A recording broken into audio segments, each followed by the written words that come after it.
자, 오늘은 창세기 43장부터 읽어갈 시간입니다. 42장에서 요셉의 형들이 이제 애굽에 가서 곡식을 얻으러 애굽에 가서 요셉을 만났는데 이제 요셉이 형들에게 누명을 씌웠죠. 자, 그래서 도둑의 누명을 처음에는 첩자라는 누명을 씌우고 이제 그 다음에는 이제 도둑이라는 누명을 씌우게 되죠. 첩자라는 누명을 씌우고 이제 시므온을 구속한 다음에 돌아가는 길에 양식 포대에다가 돈을 다 넣어놔서 이제 도둑이라는 누명까지 쓰게 된 것입니다.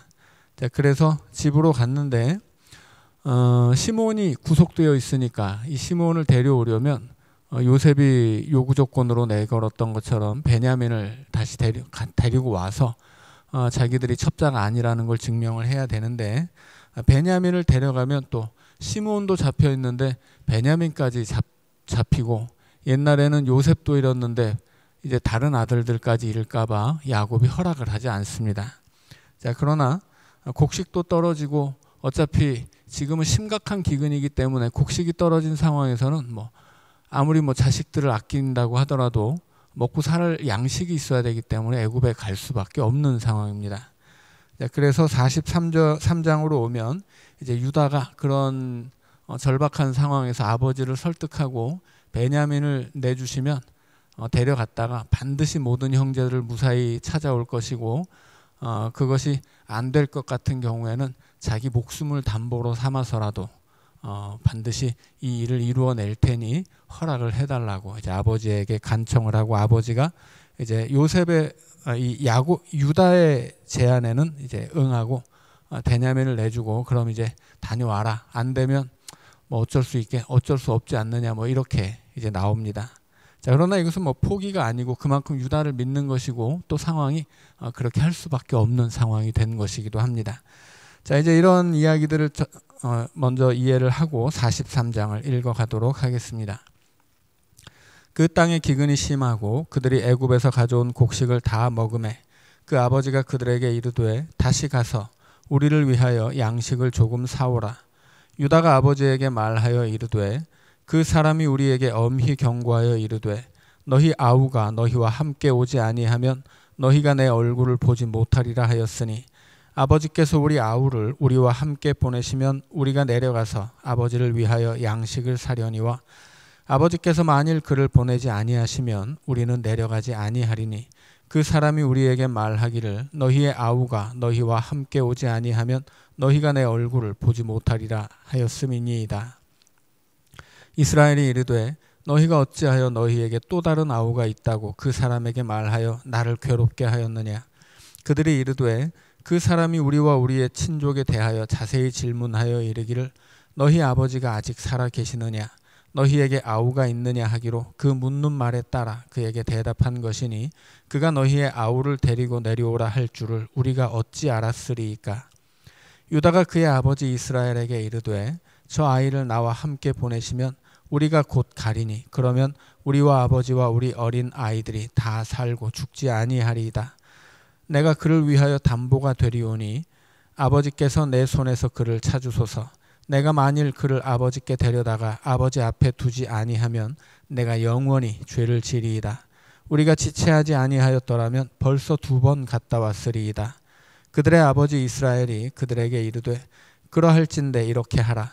너희는 이 땅의 아름다운 소산을 그릇에 담아가지고 내려가서 그 사람에게 예물로 드릴지니 곧 유향 조금과 꿀 조금과 향품과 모략과 유향나무 열매와 감 복숭아이니라. 너희 손에 갑절의 돈을 가지고 너희 자루 아귀에 도로 넣어져 있던 그 돈을 다시 가지고 가라. 혹 잘못이 있었을까 두렵도다. 내 아우도 데리고 떠나 다시 그 사람에게로 가라. 전능하신 하나님께서 그 사람 앞에서 너희에게 은혜를 베푸사 그 사람으로 너희 다른 형제와 베냐민을 돌려보내게 하시기를 원하노라. 내가 자식을 잃게 되면 이르리로다.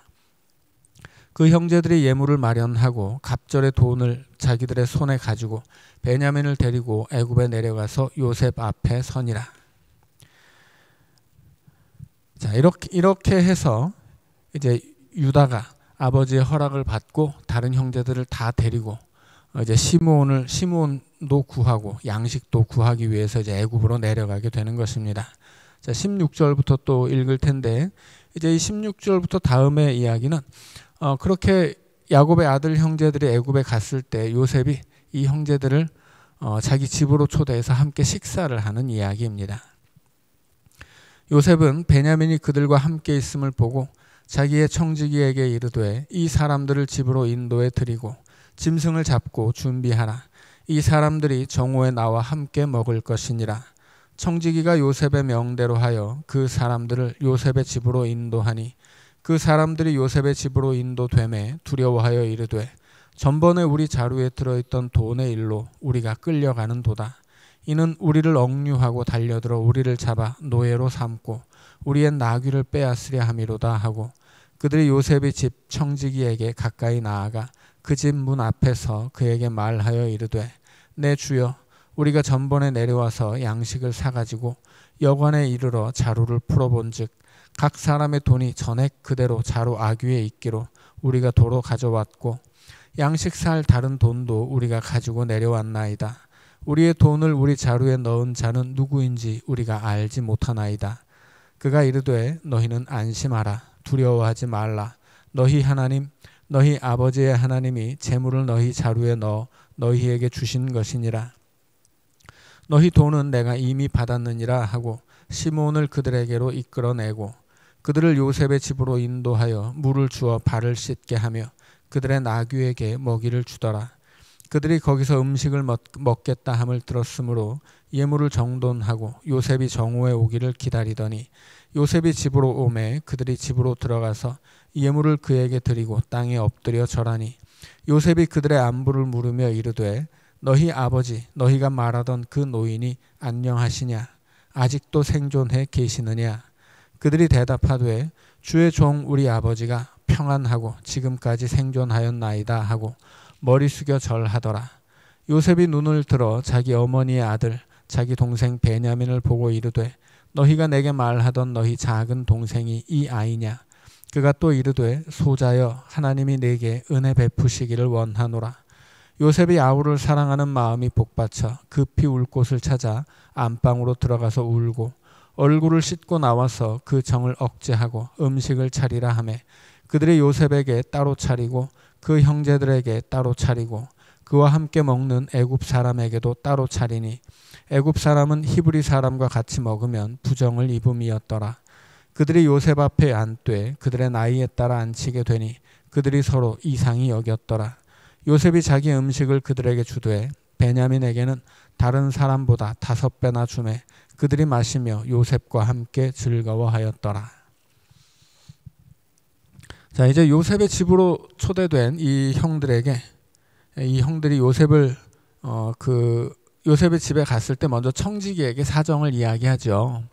예전에 우리가 양식을 사러 왔다가 돌아가는데 집에 가서 보니까 이 곡식 자루에 우리가 가져왔던 돈이 있었는데 이거 우리가 훔친 게 아닙니다.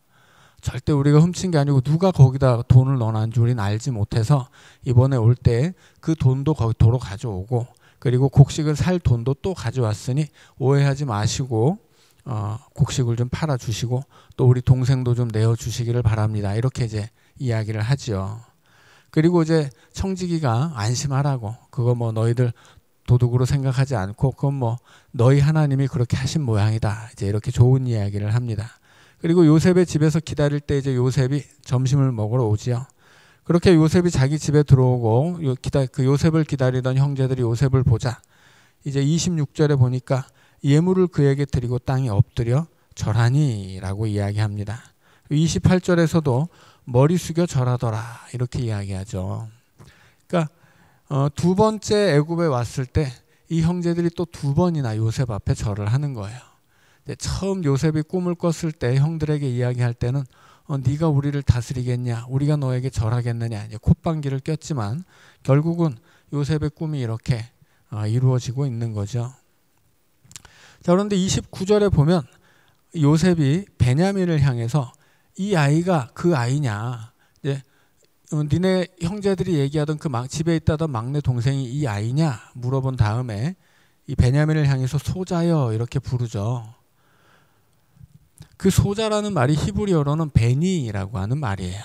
그러니까 이게 베냐민하고 굉장히 그 어감이 비슷하죠.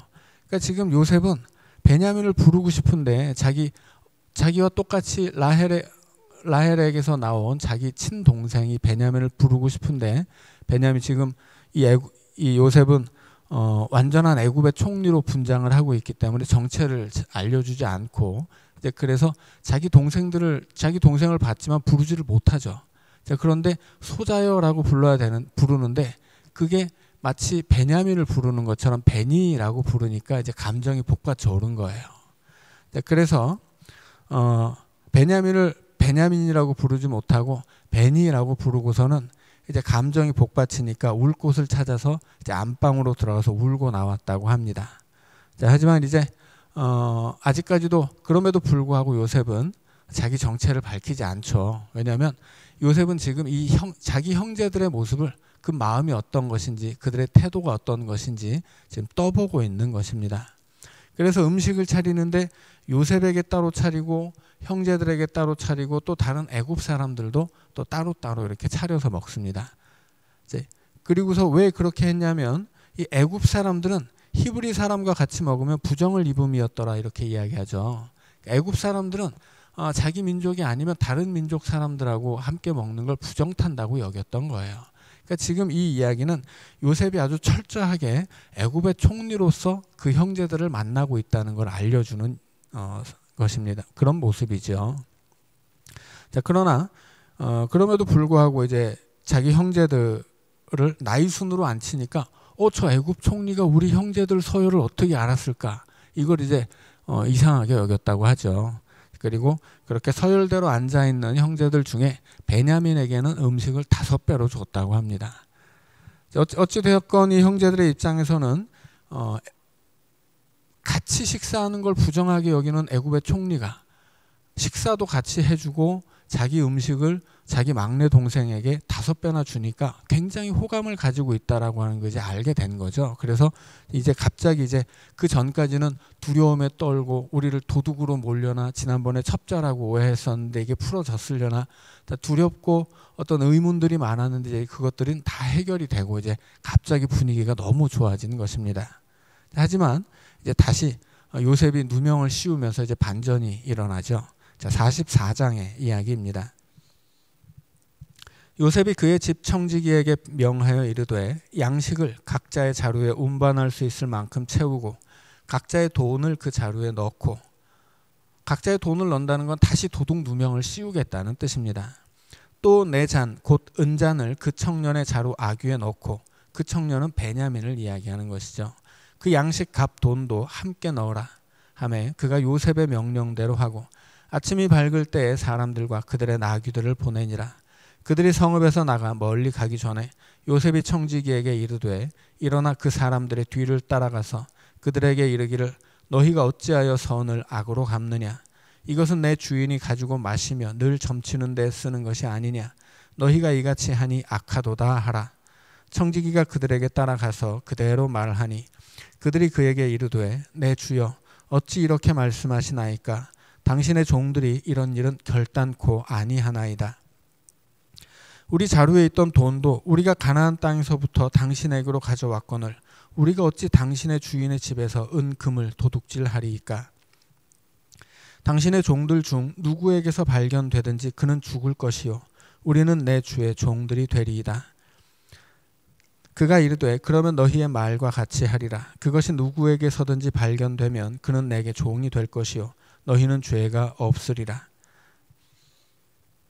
자, 이제 어떻게 된 거냐면 양식을 가져갈 자루에다 돈을 또 넣어놨으니까 이제 도둑 누명을 쓴 겁니다. 그런데 이미 도둑 누명을 한번 썼었죠. 그리고 그것에 대해서 청지기가 뭐라고 말했냐면 그건 나도 모르고 아마 니네 하나님이 하신 일이겠다 이런 이야기를 하죠. 그러니까 이 도둑 누명에 대해서는 크게 생각하지는 않는 거예요. 그러니까 이미 한번 그랬으니까 이번에도 이 형제들이 우리는 절대 훔친 적이 없습니다. 이게 도대체 어떻게 된 일인지 모르겠습니다. 해서 실은 도둑 누명을 쓰는 것이 당연하지만 그것 자체에는 크게 의미를 두지 않습니다. 왜냐하면 더 중요한 게 있기 때문이죠. 지금 요셉의 은잔을 베냐민 자루에다 집어넣었고 그 은잔은 굉장히 중요한 겁니다. 그러니까 지금 요셉이 애굽의 왕궁에서 어떤 위치냐면 총리의 역할을 하고 있는데, 총리의 역할을 하고 있지만 근본적으로 요셉의 지위라는 건 뭐냐면 이 바로의 궁에서 이 애굽으로 치자면 점술가의 역할을 하고 있는 거예요. 그러니까 꿈을 해석하고 뭐 점을 쳐주고 왕에게 그런 식으로 이제 조언을 해주는 역할이 바로 이 요셉의 역할이었거든요. 일반적인 그런 점술가들에게 있어서 점치는 도구가 이 은잔이었습니다. 그러니까는 이 요셉이 가진 지위라고 하는 것이 지금 다른 사람들이 볼 때는 점을 치는 사람이고, 그 요셉에게 가장 중요한 도구가 그 은잔인데, 그 은잔을 훔쳤다고 하는 것은 이건 아주 죽여도 할 말이 없는 대죄를 저지른 것입니다. 그러니까 그런 대단한 누명을 씌웠다는 거죠. 그러니 뭐 양식을 조금 훔쳤다던가 혹은 돈을 조금 훔쳤다는 것은 지금 아무것도 아닌 거예요. 지금 이 애굽에서 총리 대신 역할을 하고 있는 이 요셉의 은잔을 훔쳤다고 하는 것은 이건 뭐 어마어마한 죄를 저지른 것입니다. 그러니 도둑질한 것은 아무것도 아니고, 지금 청지기도 도둑질한 것은 아무것도 아니다. 은잔을 훔쳐갔는데 그놈은 여튼 가만두지 않겠다. 이렇게 이야기를 하고 있는 것입니다. 이 형제들은 뭐 억울하죠. 그리고 사정을 모르니까 누구든지 그런 짓을 했으면 뭐 죽어도 할 말이 없습니다. 우리 중에 그런 짓을 한 사람이 있으면 그 사람은 죽이시고 우리는 다 잡아다가 노예로 쓰셔도 괜찮습니다. 이제 이렇게 나온 거예요. 그런데 이제 자루에서 은잔이 나오니까 이제 큰일이 나는 거죠. 자, 11절부터 읽습니다. 그들이 각각 급히 자루를 땅에 내려놓고 자루를 각기 푸니 그가 나이 많은 자에게서부터 시작하여 나이 적은 자에게까지 조사하매 그 잔이 베냐민의 자루에서 발견된지라. 그들이 옷을 찢고 자기 짐을 나귀에 싣고 성으로 돌아가니라. 유다와 그의 형제들이 요셉의 집에 이르니 요셉이 아직 그곳에 있는지라. 그의 앞에서 땅에 엎드리니 요셉이 그들에게 이르되 너희가 어찌하여 이런 일을 행하였느냐. 나 같은 사람이 점을 잘 치는 줄을 너희는 알지 못하였느냐. 유다가 말하되 우리가 내 주께 무슨 말을 하오리이까. 무슨 설명을 하오리이까. 우리가 어떻게 우리의 정직함을 나타내리이까. 하나님의 종들의 죄악을 찾아내셨으니 우리와 이 잔이 발견된 자가 다 내 주의 노예가 되겠나이다. 자, 지금 10절에서 청지기가 뭐라고 했냐면 형제들에게 다른 것은 다 상관없고 은잔만 찾겠다 이런 이야기를 했습니다. 그래서 뭐 이 형제들의 자루에 들어있는 돈 같은 것은 신경 쓰지 않고 여튼 은잔이 나오면 그놈은 잡아가겠다. 그리고 나머지는 죄가 없게 하겠다. 없는 것으로 놔주겠다. 이런 얘기를 했죠. 그런데 지금 베냐민의 자루에서 은잔이 나온 거예요. 그러면 사실 이 청지기의 말대로 하면 베냐민만 잡혀가고 다른 형제들은 이제 시므온을 비롯해서 다른 형제들은 다 이제 돌아가도 좋게 된 것입니다. 자, 그럼에도 불구하고 지금 형제들이 그 상황에서 어떻게 해요? 베냐민을 잡아가라고 내주고 자기들은 돌아가는 게 아니고 그 자리에서 옷을 찢으면서 다 자기 짐을 싣고 도로 요셉에게로 가죠. 다 같이. 이 형제들이 바뀌었다는 이야기입니다. 지금 옛날에는 이 요셉을 미워해서 저놈 죽이자 이렇게 결의를 하기도 하고 노예로 팔아먹기도 했었는데 이제 이 요셉의 친동생이었던 베냐민을 아끼고 이제 그를 사랑하는 마음으로 이제 베냐민만 잡혀가고 자기들은 그냥 풀려날 수 있는데 다 이 형제들이 하나도 빼지 않고 다 같이 베냐민과 함께 요셉에게 찾아갔다는 이야기예요. 그러니까 이것은 그만큼 형제들이 베냐민을 생각하고 있고 옛날하고는 좀 많이 바뀌었다는 이야기죠. 그래서 지금 요셉에게 이 형들이 바뀐 모습을 보여주고 있는 것입니다. 그리고 심지어 유다가 이렇게 이야기를 한 거죠. 지금 베냐민의 자루에서 은잔이 나왔는데 베냐민뿐 아니라 우리도 다 똑같은 놈입니다. 베냐민을 노예로 잡으시려거든 우리도 노예가 되겠습니다. 이제 이렇게까지 이야기를 했다는 거예요. 그러니까 뭔가 이제 이 요셉의 마음에 엉켜 있었던 응어리가 있었는데 그것이 해결될 수 있는 어떤 기미가 보이고 있는 것입니다. 자, 17절부터 이제 또 읽습니다. 요셉이 이르되 내가 결코 그리하지 아니하리라. 자니 그 손에서 발견된 자만 내 종이 되고 너희는 평안히 너희 아버지께로 도로 올라갈 것이니라. 유다가 그에게 가까이 가서 이르되 내 주여 원하건대 당신의 종에게 내 주의 귀에 한 말씀을 아뢰게 하소서. 주의 종에게 노하지 마소서. 주는 바로와 같으심이니이다. 이전에 내 주께서 종들에게 물으시되 너희는 아버지가 있느냐 아우가 있느냐 하시기에 우리가 내 주께 아뢰되 우리에게 아버지가 있으니 노인이요 또 그가 노년에 얻은 아들 청년이 있으니 그의 형은 죽고 그의 어머니가 남긴 것은 그뿐이므로 그의 아버지가 그를 사랑하나이다 하였더니 주께서 또 종들에게 이르시되 그를 내게로 데리고 내려와서 내가 그를 보게 하라 하시기로 우리가 내 주께 말씀드리기를 그 아이는 그의 아버지를 떠나지 못할지니 떠나면 그의 아버지가 죽겠나이다. 주께서 또 주의 종들에게 말씀하시되 너희 막내 아우가 너희와 함께 내려오지 아니하면 너희가 다시 내 얼굴을 보지 못하리라 하시기로 우리가 주의 종 우리 아버지에게로 도로 올라가서 내 주의 말씀을 그에게 아뢰었나이다. 그 후에 우리 아버지가 다시 가서 곡물을 조금 사오라 하시기로 우리가 이르되 우리가 내려갈 수 없나이다. 우리 막내 아우가 함께 가면 내려가려니와 막내 아우가 우리와 함께 가지 아니하면 그 사람의 얼굴을 볼 수 없음이니이다.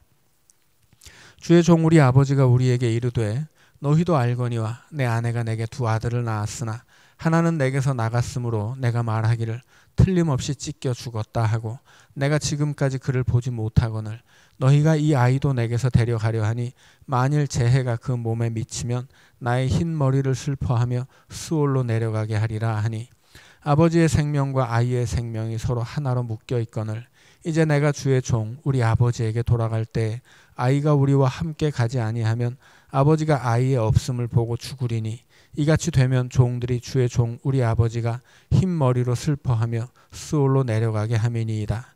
주의 종이 내 아버지에게 아이를 담보하기를 내가 이를 아버지께로 데리고 돌아오지 아니하면 영영이 아버지께 죄 짐을 지리이다 하였사오니 이제 주의 종으로 그 아이를 대신하여 머물러 있어 내 주의 종이 되게 하시고 그 아이는 그의 형제들과 함께 올려 보내소서.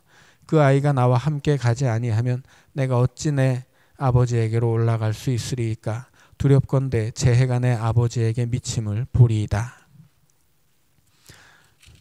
이제 요셉은 누명을 씌운 다음에 베냐민만 남겨놓고 너희들은 돌아가도 좋다 이렇게 이야기를 합니다. 그런데 이제 유다가 절대 그럴 수 없다는 이야기를 구구절절히 설명을 하죠. 지난번에 그 일 때문에 우리가 시므온을 여기다 잡혀놓고 이제 베냐민 데려오면 풀어준다고 해서 집에 가서 아버지께 설명을 했는데 아버지가 절대 그럴 수 없다고 해서 지금 그러지 못하다가 간신히 허락을 받고 왔는데 지금 베냐민을 여기 놓고 가면 이 베냐민과 우리 아버지 생명은 하나라. 베냐민 여기 놓고 갔다가는 우리 아버지가 바로 그냥 놀라서 죽으실 테니 우리가 도저히 그렇게 할 수 없습니다. 이제 유다가 그렇게 이야기하는 거죠. 그리고서 차라리 나를 잡아놓고 우리 베냐민 대신 내가 노예가 되겠으니 우리 베냐민과 형제들은 좀 돌려보내 주십시오. 그렇게 이야기를 합니다.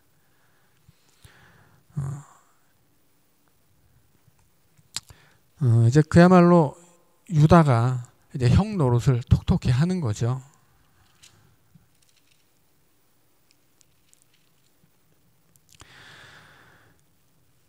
자, 이제 45장으로 가면 요셉이 이제 이 모든 이 갈등이 해결되는 장이 45장입니다. 그러니까 요셉의 이야기에서는 이제 가장 중요한 장이겠고 갈등이 해결될 뿐 아니라 이제 요셉이 그 마음에 엉켜 있었던 그 응어리를 풀고 이제 이 모든 일이 결국은 하나님의 뜻이었구나 하는 것을 이제 깨닫게 되면서 요셉이 이제 형들을 용서할 뿐 아니라 하나님의 자신의 삶에 있었던 하나님의 섭리를 깨닫는 장이에요. 자, 45장을 읽어보겠습니다. 요셉이 시종하는 자들 앞에서 그 정을 억제하지 못하여 소리질러 모든 사람을 자기에게서 물러가라 하고 그 형제들에게 자기를 알리니 그때 그와 함께한 다른 사람이 없었더라. 자, 왜 요셉이 그 정을 억제하지 못하냐면 이제 이 형제들이 충분히 이 형제의 끈끈한 정이 옛날 같지 않음을 보여주었기 때문이죠. 그리고 유다가 나서서 베냐민을 여기다 놓고 가느니 내게 그 죄를 물으시고 베냐민을 살려주시라고 이제 자기 친동생 베냐민을 위해서 이 유다 형이 나서니까 이제 요셉이 도저히 이제 그 정을 억제할 수가 없게 된 거예요. 이제 형들의 모습을 통해서 요셉의 마음이 이제 다 풀어진 거죠. 그리고 이제 드디어는 이 형들의 모습을 보면서 요셉도 이제 용서를 하게 된 것입니다. 요셉이 큰 소리로 우니 애굽 사람에게 들리며 바로의 궁중에 들리더라. 요셉이 그 형들에게 이르되 나는 요셉이라. 내 아버지께서 아직 살아 계시니까. 형들이 그 앞에서 놀라서 대답하지 못하더라. 요셉이 형들에게 이르되 내게로 가까이 오소서. 그들이 가까이 가니 이르되 나는 당신들의 아우 요셉이니 당신들이 애굽에 판 자라. 당신들이 나를 이곳에 팔았다고 해서 근심하지 마소서. 한탄하지 마소서. 하나님이 생명을 구원하시려고 나를 당신들보다 먼저 보내셨나이다. 자, 지금 여기서 요셉이 이 모든 일들은 결국 하나님이 하신 일입니다. 이렇게 고백을 하는데 요셉이 처음부터 이제 애굽에 팔려올 때부터 굉장히 믿음이 있는 모습을 보여줬죠. 자, 그러나 처음부터 형들을 만나면서 이 모든 일이 다 하나님이 하신 일이니까 당신들을 용서하겠습니다. 이런 마음이 있었던 것은 아니에요. 왜냐하면 지금 이제까지 이 형들을 시험했던 이유가 거기에 있는 거죠. 만약에 다 용서하고 이게 정말 하나님의 뜻이라고만 생각하고 다 용서를 했었으면 이렇게까지 형들을 시험하고 뭐 2번이나 누명을 씌우고 이를 막 꼬아서 자기 형제들을 두렵게 하고 그 안에 섞여 있었던 베냐민을 막 불안하게 할 이유는 전혀 없었던 거죠.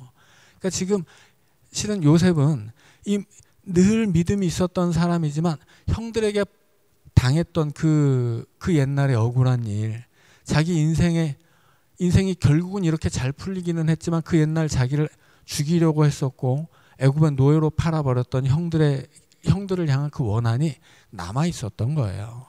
그런데 지금 이 형들이 그 옛날에 그 요셉의 원한을 풀 만큼 이제 자기 친동생 베냐민을 그렇게 돌보고 그를 위해서 오히려 자기 생명을 내놓을 만큼 그런 달라진 모습을 보여주었기 때문에 지금 여기서 요셉이 이런 고백을 할 수 있는 거죠.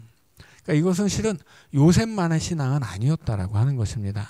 그만큼 그의 형제들이 변화된 모습을 보여주었기 때문에 화해할 수 있었던 거예요. 자, 6절부터 또 읽습니다. 이 땅에 2년 동안 흉년이 들었으나 아직 5년은 밭갈이도 못하고 추수도 못할지라. 하나님이 큰 구원으로 당신들의 생명을 보존하고 당신들의 후손을 세상에 두시려고 나를 당신들보다 먼저 보내셨나니 그런즉 나를 이리로 보낸 이는 당신들이 아니요 하나님이시라. 하나님이 나를 바로에게 아버지로 삼으시고 그 온 집의 주로 삼으시며 애굽 온 땅의 통치자로 삼으셨나이다. 자, 37장을 보면 형들이 요셉의 꿈을 들었을 때 그렇게 이야기하죠. 참으로 네가 우리를 다스리겠느냐? 이게 37장 8절의 이야기예요. 그런데 요셉이 지금 이렇게 이야기하죠. 애굽 온 땅의 통치자로 삼으셨나이다. 형제들뿐만이 아니라 이제는 누구든지 요셉에게 절을 하는 그런 사람이 된 것입니다. 8절에 보면 나를 바로에게 아버지로 삼았다 그런 이야기가 있죠. 자, 이 이야기는 좀 오해하기 쉬운데 바로가 무슨 요셉을 아버지처럼 여긴다라고 하는 것이 아닙니다. 여기서 아버지라고 하는 것은 제사장을 뜻하는 거예요. 그러니까 우리가 사무엘상으로 가면 사무엘이 하나님이 자기를 이스라엘의 아버지로 삼았다 이런 이야기를 하거든요. 여기서 아버지는 우리가 흔히 쓰는 아버지라는 말의 뜻이 아니라 그냥 제사장을 아버지라고 이야기했습니다. 이 시대에는. 그래서 바로의 아버지라는 표현은 요새가 무슨 바로보다 높고 바로가 막 요셉을 아버지처럼 섬겼다는 그런 이야기가 아니고 그 시대에는 제사장을 왕의 아버지라고 이야기를 했어요. 그것은 제사장의 지위가 그만큼 높다는 뜻이 아니고 이 제사장이 마치 아버지가 아들을 가르치는 것처럼 왕에게 조언을 해주는 사람이었기 때문입니다. 특별히 이 이방 종교의 제사장들은 점을 치죠. 그래서 점을 쳐서 이 꿈을 해석하기도 하지만 뭐 나라에 중요한 일이 있을 때는 점을 쳐서 뭐 동쪽으로 가시오 뭐 이런 식으로 이제 점괘를 내주는 거예요. 그래서 아버지가 자식에게 조언을 해주듯이 이 제사장들이 왕에게 그런 여러 가지 측면에서 조언을 해주는 사람이었기 때문에 아버지라고 표현을 한 것뿐이지 여기서 무슨 요셉의 지위가 바로보다 높거나 그렇게 아버지 대접을 받고 있었다는 그런 식으로 받아들이면 좀 대단히 곤란합니다. 자, 9절부터 또 읽습니다. 당신들은 속히 아버지께로 올라가서 아뢰기를 아버지의 아들 요셉의 말에 하나님이 나를 애굽 전국의 주로 세우셨으니 지체 말고 내게로 내려오사 아버지의 아들들과 아버지의 손자들과 아버지의 양과 소와 모든 소유가 고센 땅에 머물며 나와 가깝게 하소서. 흉년이 아직 5해가 있으니 내가 거기서 아버지를 봉양하리이다. 아버지와 아버지의 가족과 아버지께 속한 모든 사람에게 부족함이 없도록 하겠나이다 하더라고 전하소서. 당신들의 눈과 내 아우 베냐민의 눈이 보는 바 당신들에게 이 말을 하는 것은 내 입이라. 당신들은 내가 애굽에서 누리는 영화와 당신들이 본 모든 것을 다 내 아버지에게 아뢰고 속히 모시고 내려오소서 하며 자기 아우 베냐민의 목을 안고 우니 베냐민도 요셉의 목을 안고 우니라. 요셉이 또 형들과 입맞추며 안고 우니 형들이 그제서야 요셉과 말하니라. 요셉의 형들이 왔다는 소문이 바로의 궁에 들림에 바로와 그의 신하들이 기뻐하고 바로는 요셉에게 이르되 네 형들에게 명령하기를 너희는 이렇게 하여 너희 양식을 싣고 가서 가나안 땅에 이르거든 너희 아버지와 너희 가족을 이끌고 내게로 오라. 내가 너희에게 애굽의 좋은 땅을 주리니 너희가 나라에 기름진 것을 먹으리라. 이제 명령을 받았으니 이렇게 하라. 너희는 애굽 땅에서 수레를 가져다가 너희 자녀와 아내를 태우고 너희 아버지를 모셔오라. 또 너희의 기구를 아끼지 말라. 온 애굽 땅에 좋은 것이 너희 것임이니라.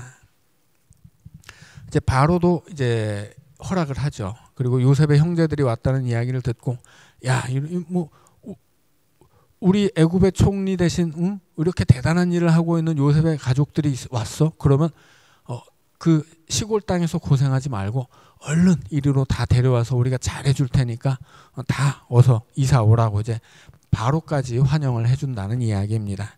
결국은 이렇게 요셉이 가지고 있었던 지위와 그가 했었던 역할 또 이렇게 바로의 환대를 받고 야곱을 포함한 야곱의 일가 71명이 이제 애굽으로 내려와서 결국은 아브라함에게 주셨던 하늘의 별처럼 많은 그 약속이 애굽 땅에서 이루어지게 됩니다.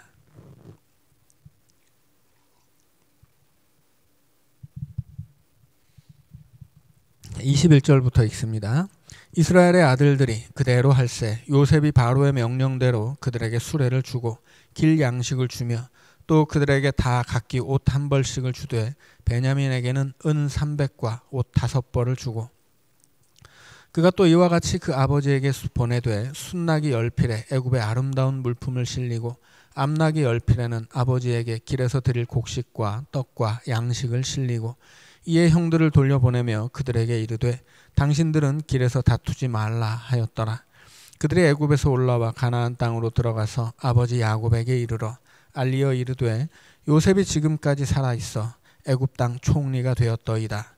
야곱이 그들의 말을 믿지 못하여 어리둥절하더니 그들이 또 요셉이 자기들에게 부탁한 모든 말로 그에게 말하매 그들의 아버지 야곱은 요셉이 자기를 태우려고 보낸 수레를 보고서야 기운이 소생한지라. 이스라엘이 이르되 조카도다. 내 아들 요셉이 지금까지 살아있으니 내가 죽기 전에 가서 그를 보리라 하니라. 이제 형제들이 바로가 내어준 그 모든 수레를 가지고서 이제 거기다 양식도 싣고 왔겠지만 이제 그 수레에 다 자기들 짐을 싣고 이제 애굽으로 이사갈 참이죠. 그래서 아버지를 만나고 야곱에게 우리 요셉이 살아있고 애굽의 총리가 되었습니다. 그랬더니 무슨 말도 안 되는 소리냐고 믿지를 못하고 어리둥절해 있다가 이제 애굽에서 가져온 그 수많은 수레를 보고서 이제 믿었다는 이야기입니다. 그리고서는 이제 너무 기분이 좋은 거죠. 이제 조카도다 하는 거, 이제 되었다. 이제 됐다. 이제 내 아들 요셉이 거기 있으니 내가 죽기 전에 이제 그를 볼 수 있겠구나. 이제 이런 이야기를 하고 이제 46장으로 넘어가면 이제 야곱의 일가가 애굽으로 이제 이사를 가게 됩니다. 이스라엘이 모든 소유를 이끌고 떠나 부엘세바에 이르러 그의 아버지 이삭의 하나님께 희생 제사를 드리니 그 밤에 하나님이 이상 중에 이스라엘에게 나타나 이르시되 야곱아 야곱아 하시는지라. 야곱이 그에 이르되 내가 여기 있나이다 하매 하나님이 이르시되 나는 하나님이라. 내 아버지의 하나님이니 애굽으로 내려가기를 두려워하지 말라. 내가 거기서 너로 큰 민족을 이루게 하리라. 내가 너와 함께 애굽으로 내려가겠고 반드시 너를 인도하여 다시 올라올 것이며 요셉이 그의 손으로 내 눈을 감기리라 하셨더라. 자, 이제 야곱이 애굽으로 가야 할 참인데 하나님이 나타나셔서 애굽으로 가는 거 두려워하지 말아라. 내가 너와 함께 애굽으로 가겠다. 그리고 너를 다시 데리고 오겠다. 이제 그런 이야기를 하시죠. 자, 이것은 이제 장차 있을 출애굽을 말하는 이야기입니다. 이제 애굽으로 가게 되면 거기서 큰 민족을 이루게 될 것입니다. 자, 그러나 이제 그때까지는 400년이라는 시간이 걸리고 이제 그 수백 년의 시간 동안 왕조가 바뀌면서 이제 요셉이 가지고 있었던 지위와 야곱의 가족들이 누리고 있었던 그 모든 것들은 다 박탈되고 노예가 되게 되죠. 자, 그러나 이제 중요한 것은 큰 민족을 이루리라 하신 하나님의 약속이 이 애굽 땅에서 이제 이루어진다라고 하는 것입니다. 그리고 그렇게 애굽 땅에서 노예가 되었기 때문에 이제 그들은 애굽 땅에서 탈출하게 되는 것이죠. 만약에 이 야곱의 자손들이 큰 민족을 이루게 되었지만 여전히 애굽에서 이렇게 크게 환영을 받고 많은 것을 누리고 살았으면 하나님이 거기서 이 이스라엘을 끌어내려고 해도 거절했을 거예요.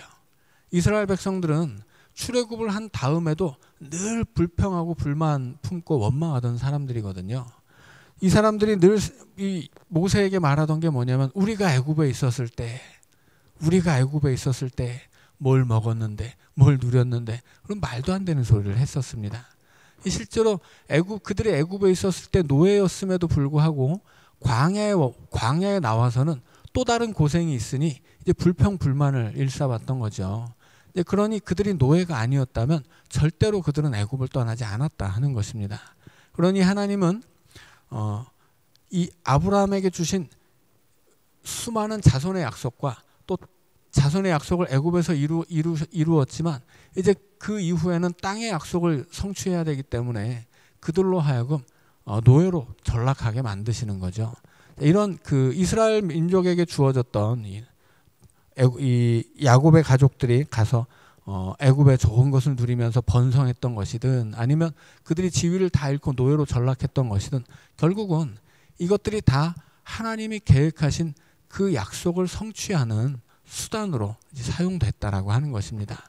그러니까 이스라엘 민족의 번영이든 그들의 몰락이든 그들이 이렇게 환영받았던 현실이든 아니면 그 노예로서 정말 죽지 못해 살아가던 현실이든 결국은 하나님의 백성들은 하나님의 뜻 안에 있었고 이 모든 그들의 부귀와 혹은 쇠락조차도 하나님의 그 약속을 성취하는 수단으로 사용되었다 하는 것입니다. 그래서 이것이 모든 것이 합력하여 선을 이루는 하나님의 방식이라고 하는 거죠.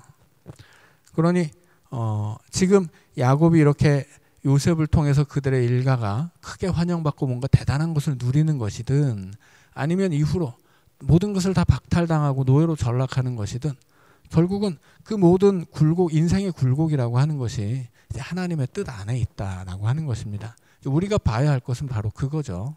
우리의 인생에도 이처럼 굴곡이 있는데 그 모든 굴곡들이 어떤 내가 잘해서 얻은 부귀라던가 혹은 내가 뭔가를 잘못해서 얻은 실패 뭐 이런 것들도 당연히 있겠지만 중요한 것은 그 어떤 것을 통해서도 그것들이 다 하나님의 손 안에서 합력하여 선을 이루고 우리가 하나님의 백성이고 하나님의 자녀라면 결국 우리의 인생은 하나님의 뜻을 성취해가는 과정이 된다라고 하는 것입니다.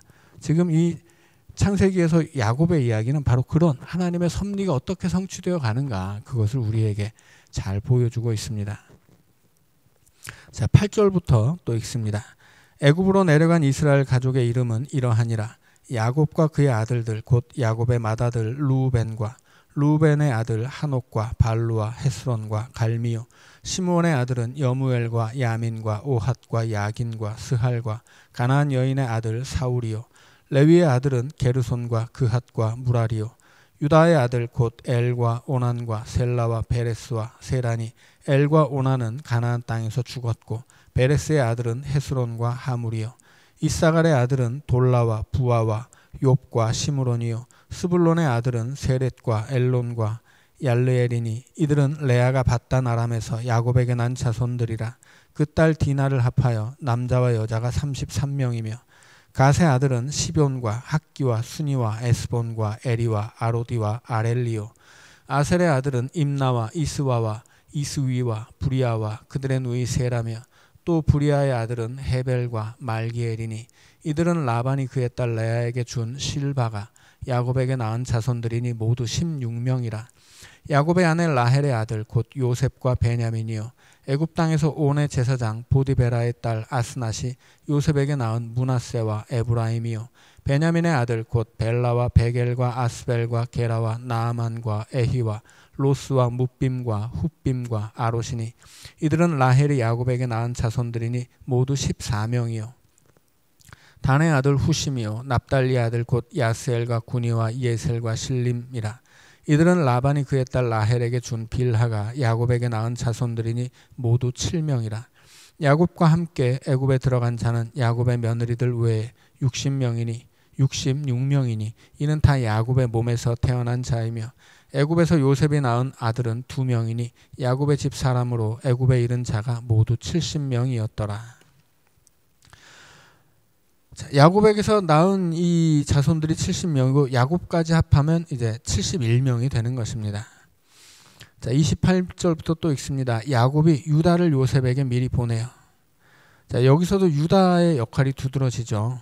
지금 야곱의 이야기에서는 요셉과 유다가 두드러지고 있습니다. 요셉은 애굽의 총리가 되어서 모두를 살리는 역할을 하고 유다는 이 야곱의 가족을 대표하는 역할을 하고 있죠. 실은 유다는 야곱의 장자는 르우벤임에도 불구하고 넷째인 유다가 이 장자 역할을 하고 있다는 이야기입니다. 야곱이 유다를 요셉에게 미리 보내어 자기를 고센으로 인도하게 하고 다 고센 땅에 이르니 요셉이 그의 수레를 갖추고 고센으로 올라가서 그의 아버지 이스라엘을 맞으며 그에게 보이고 그의 목을 어금 맞춰 안고 얼마 동안 울매 이스라엘이 요셉에게 이르되 네가 지금까지 살아있고 내가 내 얼굴을 보았으니 지금 죽어도 족하도다. 요셉이 그의 형들과 아버지의 가족에게 이르되 내가 올라가서 바로에게 아뢰어 이르기를 가나안 땅에 있던 내 형들과 내 아버지의 가족이 내게로 왔는데 그들은 목자들이라 목축하는 사람들이므로 그들의 양과 소와 모든 소유를 이끌고 왔나이다 하리니 바로가 당신들을 불러서 너희의 직업이 무엇이냐 묻거든 당신들은 이르기를 주의 종들은 어렸을 때부터 지금까지 목축하는 자들이온데 우리와 우리 선조가 다 그러하나이다 하소서. 애굽 사람은 다 목축을 가증히 여기나니 당신들이 고센 땅에 살게 되리이다. 자, 이 34절의 이야기는 무슨 뜻이냐면 이제 야곱의 가족들이 애굽으로 왔는데 따로 살아야 되고 섞여 살면 안 됩니다. 지금 출애굽기로 가면 바로가 원하는 것이 섞이는 것이었죠. 그래서 이스라엘 민족이 자기들끼리만 혈통을 유지하고 자기 애굽 안에서 어떤 애굽의 민족이 아니라 이스라엘 민족으로 존재했기 때문에 그 경계를 무너뜨리고 이스라엘을 흡수하기 위해서 남자 아이를 죽이는 사건이 벌어지거든요. 그러니까 이 바로가 원하는 것은 이 혈통의 순수함을 해치고 이스라엘 백성들을 애굽의 백성으로 받아들이는 거예요. 그들이 뭐 노예든 백성이든 상관이 없죠. 여튼 애굽에 묶어두는 것이었습니다. 그러니까는 섞이면 안 되는 거예요. 그래서 지금 이 요셉이 지금 애굽으로 이주해 오는 야곱의 가족들이 애굽 사람들과 섞이지 않게 하기 위해서 뭐라고 얘기하는 거예요? 당신들 우리는 목자들이라고 이야기해라. 왜냐하면 이 애굽 사람들은 농사를 짓는 사람들이거든요. 이 나일강의 물을 이용해서 그 비옥한 땅에서 농사를 짓고 그 경제적인 기반을 통해서 애굽의 문명이 세워진 것이기 때문에 이 애굽은 농경 문화의 나라입니다. 그리고 이 시대에는 농경 문화와 목축 문화가 같이 있었는데 농경 문화는 목축 문화를 굉장히 저급한 것으로 여겼어요. 왜냐하면 일단 농경 문화 자체가 이 목축 문화는 떠돌이 삶을 사는 것이고 농경 문화는 정착하는 삶을 사는 거죠. 그러니까 문화 자체가 농경 문화가 훨씬 더 안정적이고 생산적이에요. 그리고 목축 문화는 좀 불안정하고 비생산적입니다. 농업에 비해서 목축이 그런 거예요. 그리고 이 시대에는 농업이 훨씬 더 발전된 산업이에요. 뭐 요즘으로 치자면 뭐라고 얘기해야 될까요? 뭐 의학에서는 뭐 유전자 공학 혹은 뭐 어떤 말하자면 어떤 그냥 단순히 어떤 기계를 돌리는 공장보다는 뭐 어떤 그 기술력에 집중하는 뭐 컴퓨터 공학이라던가 어떤 뭐 그런 뭐 바이오 칩이라던가 뭐 이런 좀 훨씬 발전돼서 좀 인정받고 대접받는 산업의 분야가 있고 좀 단순 제조업 이런 것들은 좀 요즘에는 많이 홀대를 받죠. 똑같은 거예요. 이 시대에는 발전된 산업이 농업이고 좀 낙후된 산업이 목축업이었거든요. 그래서 애굽 사람들은 특히나 이 나일강의 물을 이용해서 농사를 지어서 문명을 이룬 사람들이기 때문에 이 목축업에 종사하는 사람들은 굉장히 천대하고 멸시를 했는데 요셉이 일부러 우리들은 목축업에 종사하는 사람들입니다. 이렇게 말하라고 시키는 거예요. 그래야 애굽 사람들이 이들을 환영하지만 자기들하고 이제 어울리지 않겠다라고 하는 거죠. 그래서 환영을 받지만 이 애굽 사람들 스스로 울타리를 치고 섞이지 않으려고 하는 태도를 이제 만들어내기 위해서 요셉이 그렇게 요구하는 겁니다. 우리는 선조 때부터 양치기들입니다. 이렇게 얘기하면 바로가 환영은 하지만 같이 살지는 않으니까 그렇게 얘기해야 우리가 따로 우리끼리 모여서 살 수 있습니다. 이런 계획을 가지고 그렇게 말하라고 이야기한 것입니다. 자, 47장의 이야기를 이제 또 읽어보도록 하겠습니다. 요셉이 바로에게 가서 고하여 이르되 내 아버지와 내 형들과 그들의 양과 소와 모든 소유가 가나안 땅에서 와서 고센 땅에 있나이다 하고 그의 형들 중 5명을 택하여 바로에게 보이니 바로가 요셉의 형들에게 묻되 너희 생업이 무엇이냐? 그들이 바로에게 대답하되 종들은 목자이온데 우리의 선조가 다 그러하나이다 하고 그들이 또 바로에게 고하되 가나안 땅에 기근이 심하여 종들의 양떼를 칠 곳이 없기로 종들이 이곳에 거류하고자 왔사오니 원하건대 종들로 고센 땅에 살게 하소서. 자, 형들이 이제 그렇게 똑 시킨 대로 하죠. 그래서 우리 가나안 땅에서는 양떼를 칠 수가 없어서 우리가 그 양떼를 다 몰고 왔습니다. 이렇게 얘기를 해요. 근데 양떼를 치려면 뭘 먹어야 돼요? 풀을 먹어야 되거든요. 근데 이 시대에는 뭐 무슨 우리나라 대관령처럼 일부러 막 푸른 초장을 만들어 놓고 양떼를 먹이는 그런 풀밭은 없거든요. 그래서 지난번 설교 시간에도 이야기했듯이 목자들은 괄시를 받습니다. 예수님 시대에 그랬다고 말씀을 드렸죠. 인구가 늘면서 식량이 필요하니까 막 산도 다 계단식으로 만들어서 농토를 만들었는데 이제 그러다 보니까 어디든 다 농사를 지으니까 양들을 칠 데가 없는 거예요. 그럼 어떻게 됩니까? 양들을 데리고 멀리 가야 되는데 멀리 간다는 것은 농사 짓지 않는 광야로 가는 것입니다. 근데 광야에는 뭐 풀이 있냐면 풀이 없거든요. 그래서 어떻게 하냐면 가끔씩 도저히 양들을 먹일 수 없으면 목자들이 남의 밭에 들어가서 그거 다 먹인다는 거예요, 양들을. 그래서 이 목자들이 양떼를 가지고 그런 그 농경지를 지나가게 되면 입마개를 하게 해야 된다는 법도 생겼다고 말씀을 드렸죠. 그러니까 이 시대 이 농경 문화와 목축 문화가 함께 있는데 양을 치는 목축 문화는 이 멸시를 받을 뿐 아니라 농경 문화를 방해하는 존재들이에요. 그러니까 양떼를 많이 데려왔다고 하는 것은 농사를 짓는 애굽 사람들과 함께 살 수 없다는 뜻입니다. 그 양떼를 먹이려면 풀을 먹여야 되는데 일반적인 풀은 그만큼 충분히 있지 않고 이제 이 같이 살다 보면 괜히 농사 짓는데 데려가서 그 양들을 이제 그 이 곡식의 잎사귀들을 이제 먹게 되는 일들이 벌어질 수 있으니까 지금 바로에게 이렇게 이야기를 하게 되면 결국은 이 야곱의 자손들은 야곱의 일가는 야곱의 일가들끼리만 살게 되는 결과가 이제 만들어지는 것입니다. 그래서 일부러 바로에게 지금 이렇게 이야기를 하고 있다는 것입니다. 자, 5절부터 있습니다. 바로가 요셉에게 말하여 이르되 내 아버지와 형들이 내게 왔은즉 애굽 땅이 내 앞에 있으니 땅의 좋은 곳에 내 아버지와 내 형들이 거주하게 하되 그들이 고센 땅에 거주하고 그들 중에 능력 있는 자가 있거든 그들로 내 가축을 관리하게 하라. 요셉이 자기 아버지 야곱을 인도하여 바로 앞에 서게 하니 야곱이 바로에게 축복하매 바로가 야곱에게 묻되 내 나이가 얼마냐. 야곱이 바로에게 아뢰되 내 나그네 길의 세월이 130년이니이다.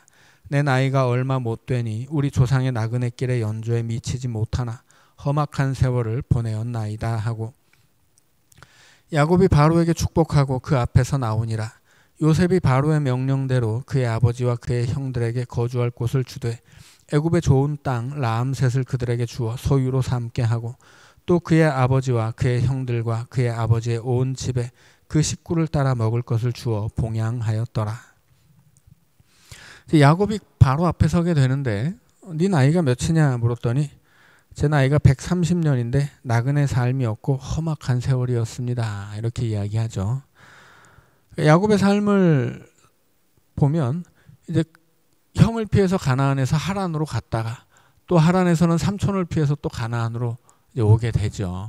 그리고 이제는 또 가뭄을 피해서 이제 애굽으로 오게 됩니다. 그러니 정말 야곱의 인생은 나그네 인생이에요. 그리고 정말 험한 인생을 살았죠. 형과 아버지를 속이고 또 하란으로 쫓겨가서는 삼촌과 싸우고 또 거기서 또 도망치면서 다시 가나안으로 돌아와서 또 세겜에서 디나의 사건을 겪기도 하고 여튼 이 야곱의 인생이라고 하는 것은 정말 그 시작부터 끝까지 평안할 날이 없었습니다. 어머니 뱃속에서부터 형과 싸우고 결국은 나이 들어서는 요셉이 죽었다고 생각을 하고 이렇게 큰 가뭄을 만나서 애굽까지 이제 오게 되죠. 결국 야곱의 인생이라는 것은 정말 그의 고백처럼 나그네 인생이에요. 그러나 중요한 건 뭐예요? 나그네는 분명하지만 이게 단지 그냥 떠돌아다니는 떠돌이는 아니었습니다. 이 나그네와 떠돌이의 차이는 뭐냐면 이 나그네 길이라고 하는 것은 나그네라고 하는 것은 고향을 떠나서 있는 사람이죠. 그래서 나그네 걸음은 항상 나그네는 고향이 아닌 외지에 나가 있는 사람이지만 그에게는 돌아갈 곳이 있어요. 그곳이 어디예요? 고향이죠. 그의 고향은 가나안 땅입니다. 가나안 땅은 하나님이 그를 기다리는 곳이고 또 그의 나그네 길을 지금 하나님은 그 가나안 땅으로 인도하고 계세요. 그가 가나안을 떠나서 나그네 길을 걷는 동안에도 또 다시 그 가나안 땅으로 돌아오는 동안에도 그는 나그네이지만 그냥 떠돌아다니는 게 아니에요. 그는 나그네이지만 하나님의 인도하심을 따라 걷고 있는 사람이었고 결국 그는 돌아와야 할 곳으로 돌아오는 나그네입니다. 이게 중요한 거죠. 이것은 야곱의 인생일 뿐만이 아니라 이스라엘의 민족의 역사예요. 그러니까 지금 이 야곱의 삶을 통해서 이스라엘 백성들이 지금 자기들의 역사를 고백하고 있는 거죠. 이스라엘 민족도 애굽까지 쫓겨나서 애굽으로 가서 거기서 노예의 삶을 살다가 가나안으로 돌아오죠. 그 돌아오는 길에 40년 광야길을 헤매지만 결국은 돌아오게 된단 말이에요. 가나안에 살면서도 이제 결국 나라가 망하고 바벨론으로 또 쫓겨가게 되죠. 그러나 다시 돌아오게 됩니다. 그들은 나그네 인생을 나그네의 역사를 살게 되지만 그러나 목적도 없이 떠도는 떠돌이가 아니라고 하는 거예요. 그 나그네 걸음은 하나님이 인도하시는 것이고 결국 그들이 돌아가야 할 곳으로 돌아오게 된다는 이야기입니다.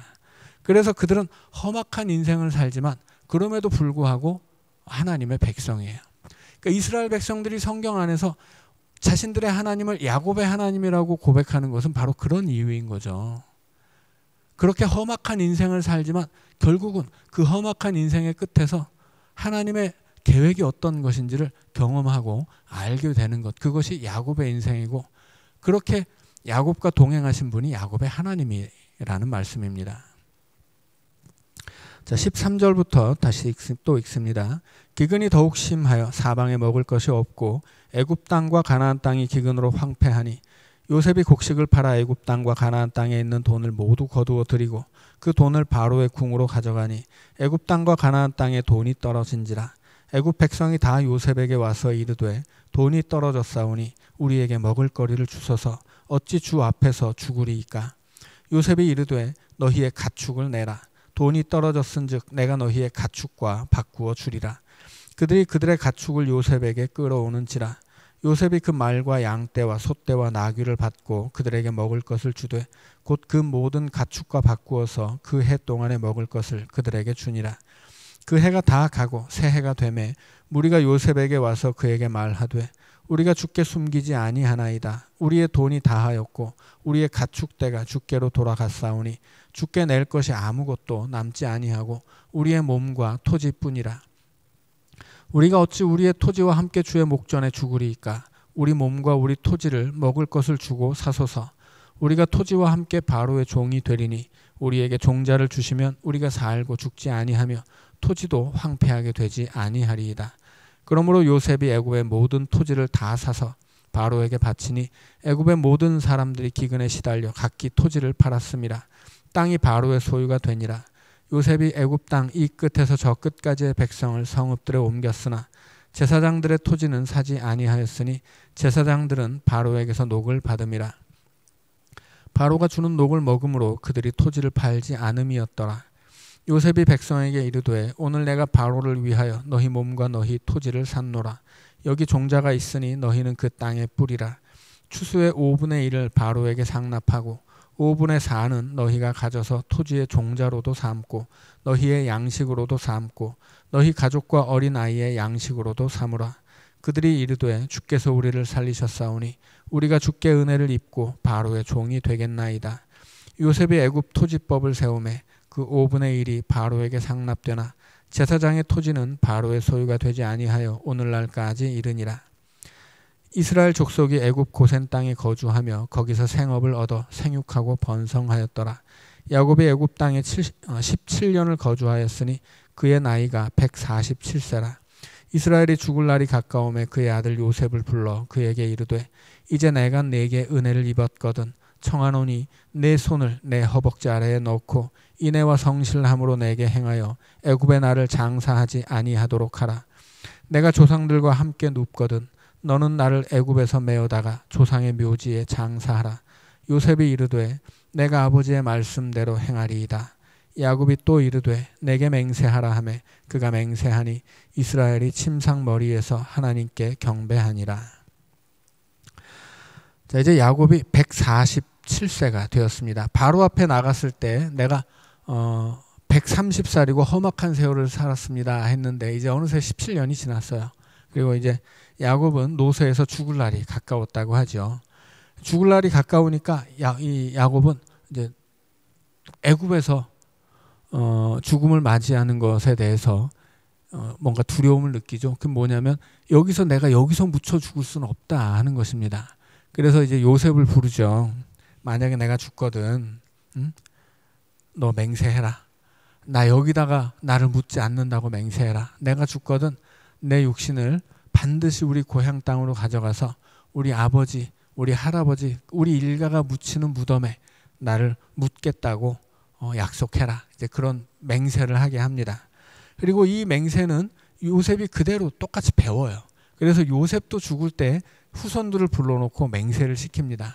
너희들 하나님이 복을 주셔서 반드시 우리를 다시 가나안 땅으로 다 데려가실 텐데 그때는 내 뼈를 가져가야 된다. 맹세를 시키죠.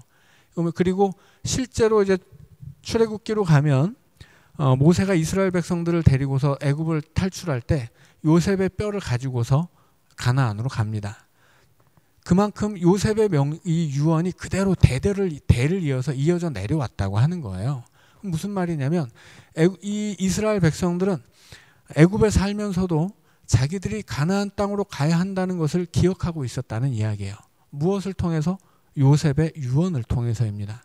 그러니까 지금 야곱이 요셉에게 유언을 남기고 맹세를 시키는 것이든 또 그 이후에 이것을 그대로 배운 요셉이 자기 후손들에게 똑같은 맹세를 시키든 이것은 유언이자 하나의 교육이에요. 이 유언과 이 교육이 섞인 유언을 통해서 그의 후손들은 우리들이 애굽에 살지만 애굽의 백성이 아니라고 하는 걸 배우는 겁니다. 이것이야말로 부모가 물려주는 가장 큰 유산인 거죠. 지금 야곱은 요셉에게 가나안 땅이 우리의 고향이고 우리는 애굽의 백성이 아니다. 그러니 우리는 여기 묻힐 수 없다라고 하는 걸 유언을 통해서 알려주는 거예요. 그리고 맹세를 시키는 것은 그것을 이 요셉의 마음과 생각에 각인시켜주는 것입니다. 똑같은 방법을 요셉이 쓰죠. 그래서 이스라엘 백성들은 이후로 이 야곱의 모든 자손들은 이후로 자기들이 애굽에 살지만 결국 우리의 고향은 애굽이 아니라 가나안이고 우리는 애굽에 살아도 애굽의 백성이 아니라 하나님의 백성이라고 하는 걸 기억하게 되는 것입니다. 이제 이 야곱의 유언은 그런 이후에 이어질 이야기의 그런 복선을 담고 있는 것입니다. 자, 오늘은 여기까지 읽고 마치겠습니다.